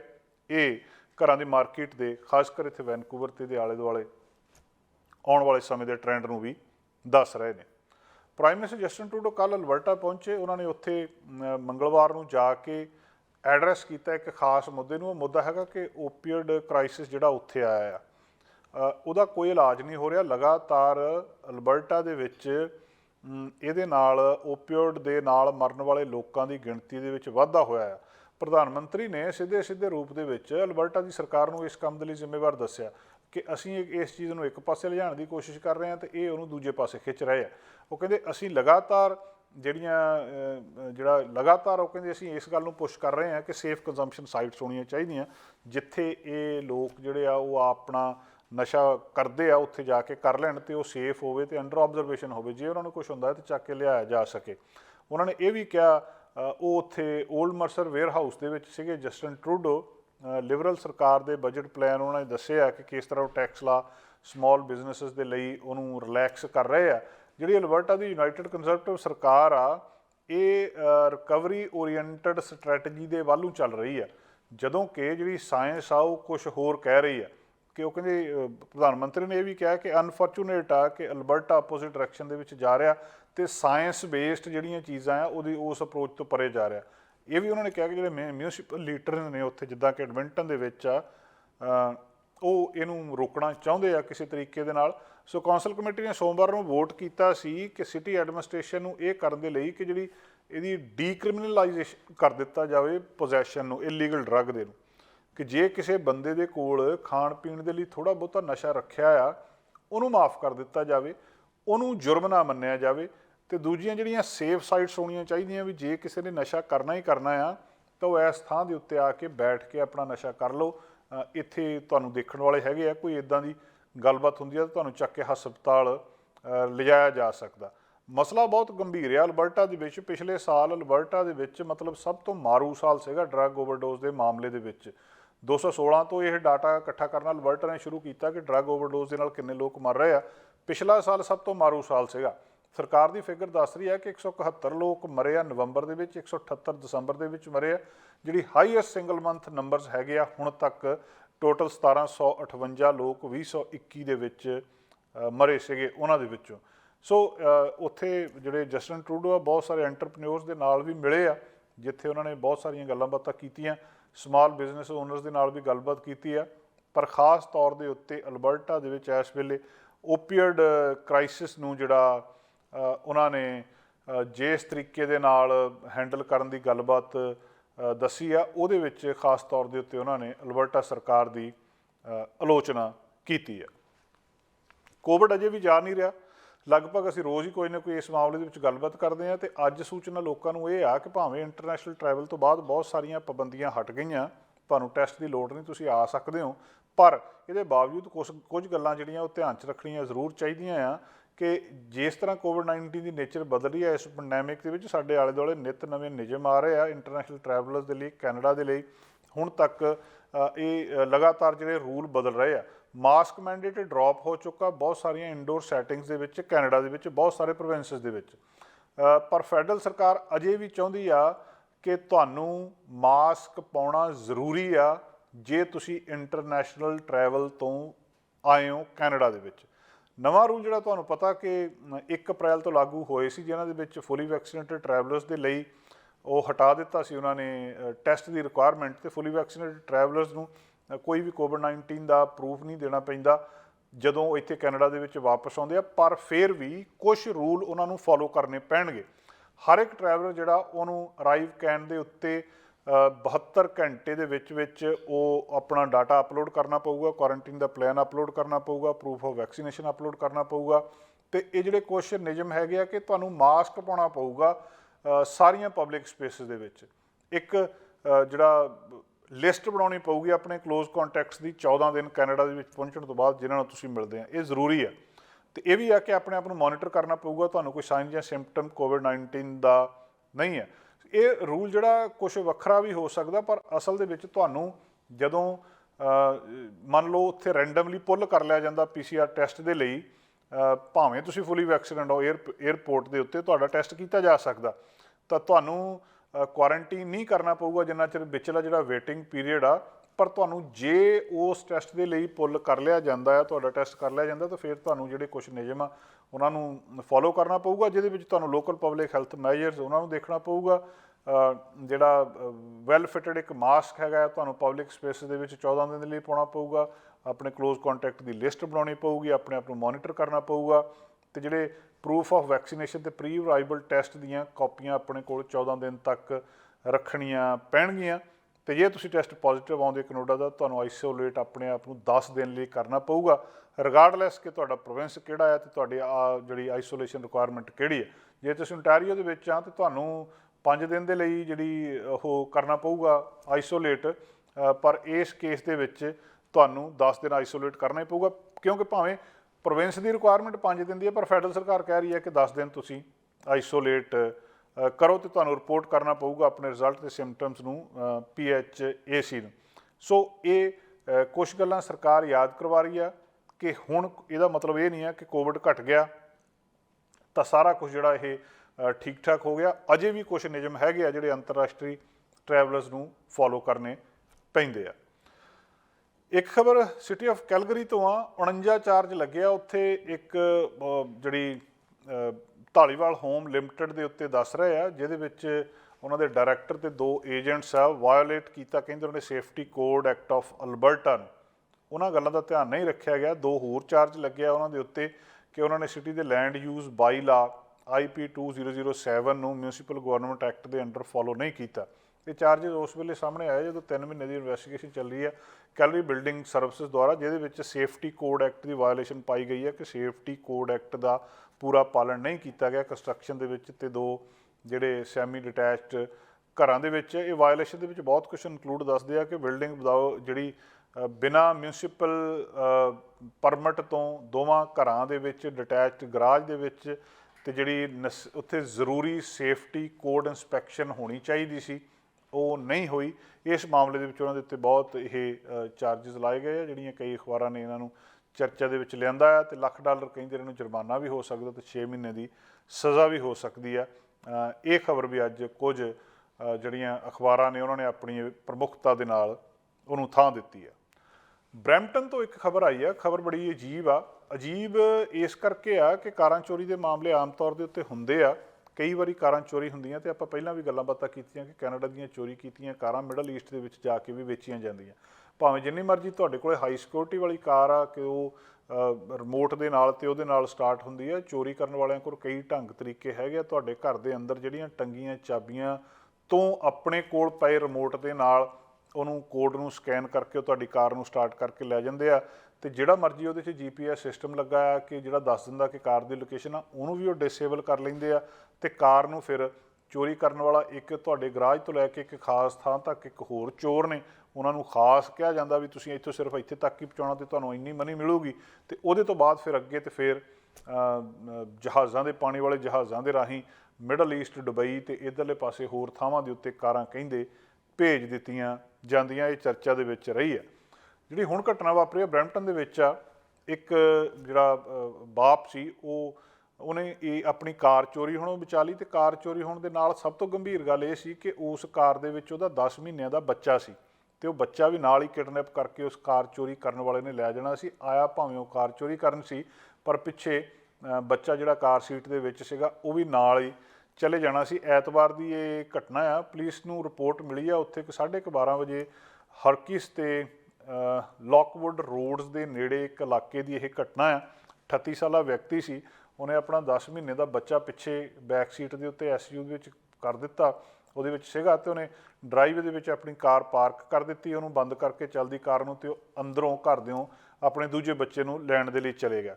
ਰੈਡਿਟ ਦੇ ਉੱਤੇ ਵੀਡੀਓ ਪੋਸਟ ਕੀਤੀ ਆ। ਉਸ ਵੀਡੀਓ ਦੇ ਉੱਤੇ ਦਿਖ ਰਿਹਾ ਆ ਕਿ ਜਦੋਂ ਵਾਪਸ ਆਉਂਦਾ ਤੇ ਇੱਕ ਡਾਰਕ ਰੰਗ ਦੇ ਵਹੀਕਲ ਦੇ ਵਿੱਚ ਆ ਕੇ ਦੇਖਦਾ ਕਿ ਡਰਾਈਵੇ ਦੇ ਵਿੱਚ ਡਰਾਈਵਰ ਪਹਿਲਾਂ ਹੀ ਉਹਦੇ SUV ਦੇ ਉੱਤੇ ਡਰਾਈਵਰ ਸੀਟ ਦੇ ਉੱਤੇ ਇੱਕ ਹੋਰ ਡਰਾਈਵਰ ਬੈਠਾ ਹੈ, ਭਾਵ ਉਹ ਬੰਦਾ ਜਿਹੜਾ ਉਹਦੀ ਕਾਰ ਨੂੰ ਚੋਰੀ ਕਰਨ ਆਇਆ। ਜਦੋਂ ਉਹ ਉੱਥੇ ਆਉਂਦਾ ਆ ਤਾਂ ਫਿਰ ਉਹ ਦੂਜੇ ਪਾਸੇ ਪੈਸੰਜਰ ਡੋਰ ਦੇ ਵਿੱਚੋਂ ਜਾ ਕੇ ਉਹਨੂੰ ਕਨਫਰੰਟ ਕਰਦਾ ਆ। ਕਿਸੇ ਨਾ ਕਿਸੇ ਉਹਨੇ ਜਿਹੜਾ ਚੋਰੀ ਕਰਨ ਆਇਆ ਉਹਨੇ ਚੋਰ ਨੇ ਕਾਰ ਨੂੰ ਬੈਕ ਕਰਨਾ ਸ਼ੁਰੂ ਕਰ ਦਿੱਤਾ ਡਰਾਈਵੇ ਦੇ ਵਿੱਚ। ਤੇ ਪੁਲਿਸ ਦੱਸਦੀ ਆ ਕਿ ਉਹ ਵਿਅਕਤੀ ਦੂਜੇ ਪਾਸੇ ਕਾਰ ਦੇ ਨਾਲ ਧੂ ਹੁੰਦਾ ਥੋੜ੍ਹੀ ਦੂਰ ਤੱਕ ਚਲਿਆ ਗਿਆ ਪਰ ਉਹਨੇ ਛੱਡਿਆ ਨਹੀਂ ਇਹ ਸਾਰੇ ਕੁਛ ਦੇ ਦੌਰਾਨ ਕਾਰ ਨੂੰ। ਤੇ ਉਹਦੇ ਤੋਂ ਬਾਅਦ ਉਹ ਜਿਹੜਾ ਚੋਰ ਕਰਨ ਆਇਆ ਸੀ ਉਹਨੇ ਦੇਖ ਲਿਆ ਵੀ ਇਹ ਬੰਦਾ ਹਟ ਨਹੀਂ ਰਿਹਾ, ਉਹ ਆਪਣੇ ਵਹੀਕਲ ਦੇ ਵਿੱਚੋਂ ਨਿਕਲਿਆ ਤੇ ਨਿਕਲ ਕੇ ਭੱਜ ਗਿਆ।